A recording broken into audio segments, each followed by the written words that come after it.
Semina Verbi. La semence du Verbe dans le cœur des hommes et des femmes d'aujourd'hui.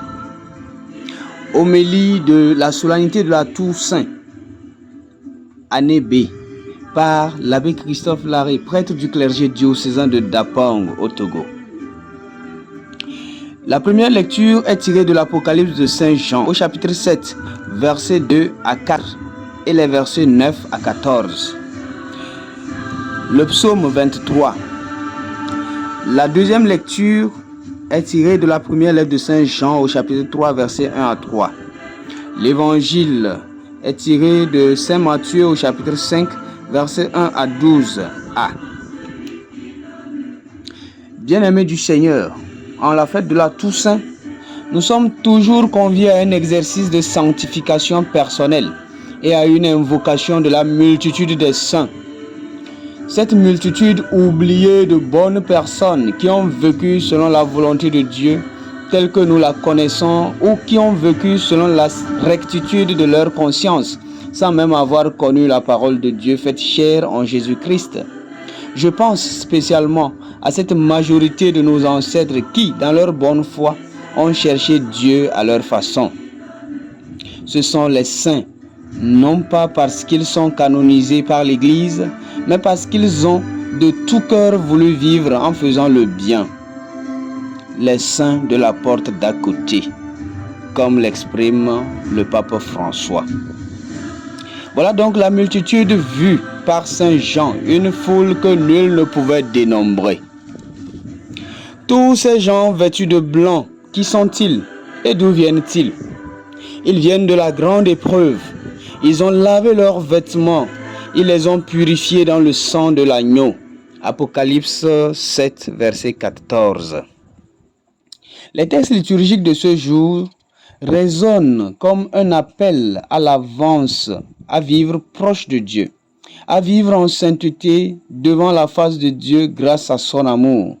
Car c'est la destination normale de tous les hommes, puisqu'ils sont créés à l'image et à la ressemblance de Dieu. L'Apocalypse de Saint Jean, dont le style et le contenu embrouillent le lecteur non averti, s'inscrit dans le cadre précis des persécutions des chrétiens dans l'Empire romain à l'époque de l'empereur Néron en l'an 64. Contraint par ce cadre, l'auteur a écrit dans un langage codé, avec des symboles précis que seuls les destinataires savaient décrypter.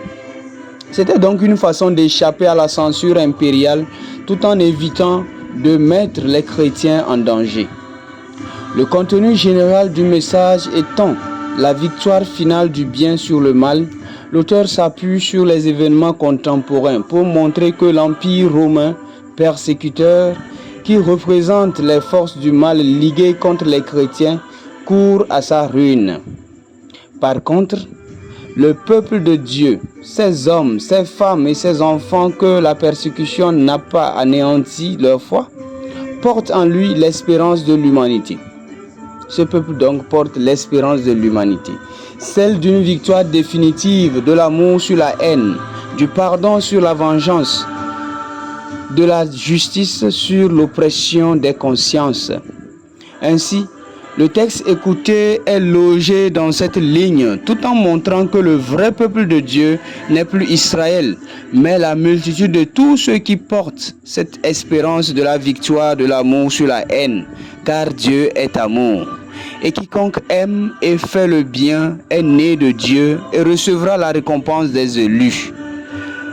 Faire partie de cette multitude vêtue de blanc, c'est donc la récompense.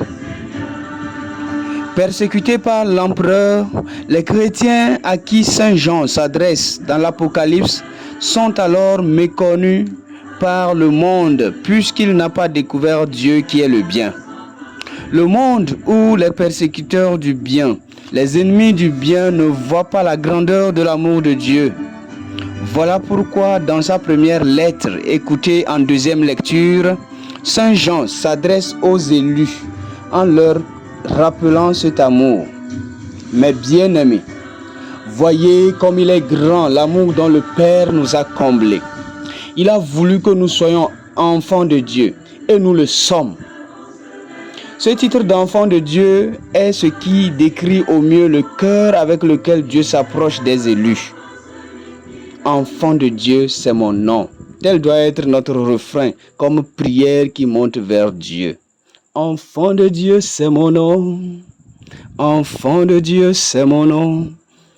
Pour avoir pleinement droit à cette appellation d'enfant de Dieu, Jésus nous en donne les exigences dans les béatitudes.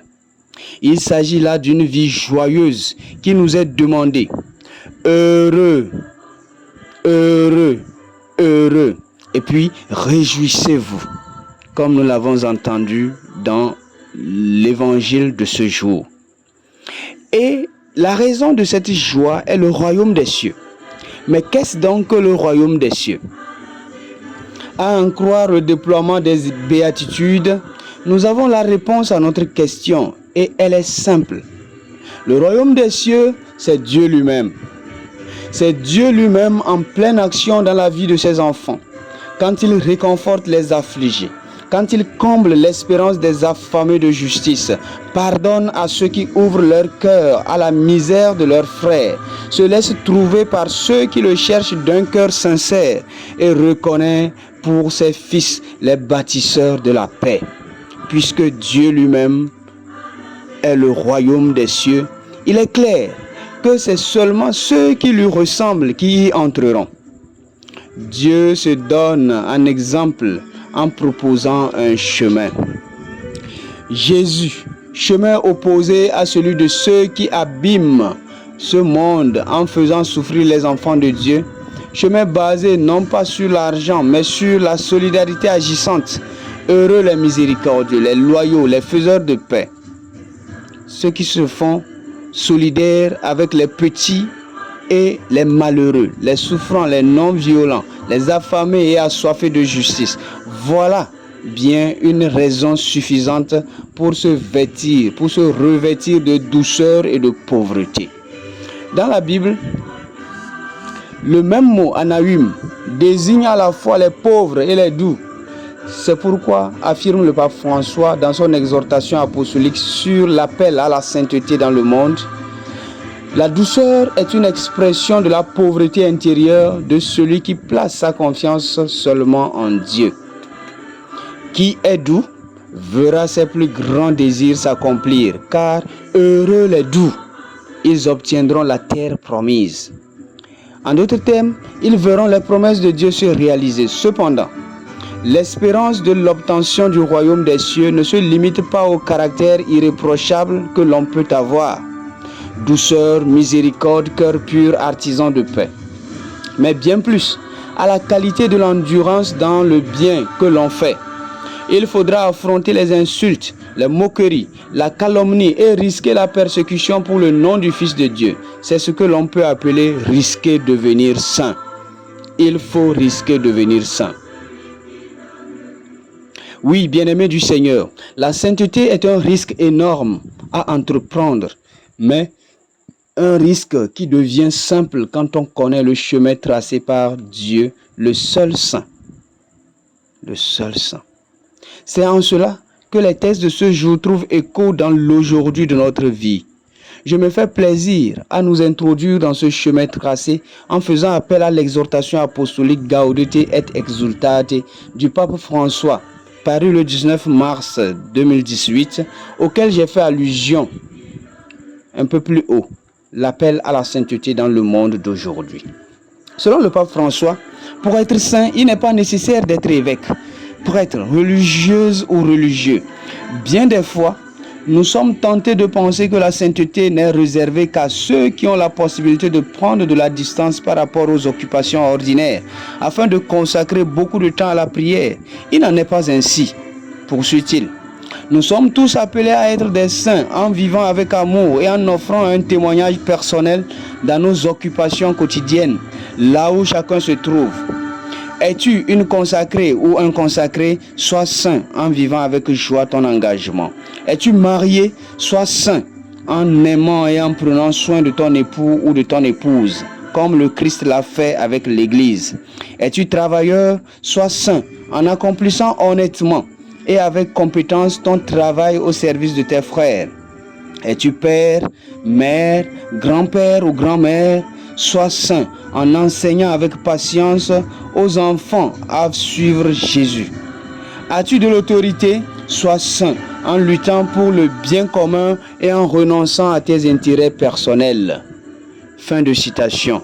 Confère Gaudete et Exultate au numéro 14.